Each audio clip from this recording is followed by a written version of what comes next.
কুরআন মধুর বাণী আমি যখনই শুনি আমার মন ভরে যায়।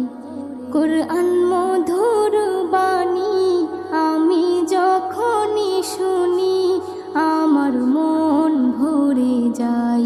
শোনো মুমিন মুসলমান, পড়ে দেখো না কুরআন, কত শান্তি পাওয়া যায়। কুরআন মধুর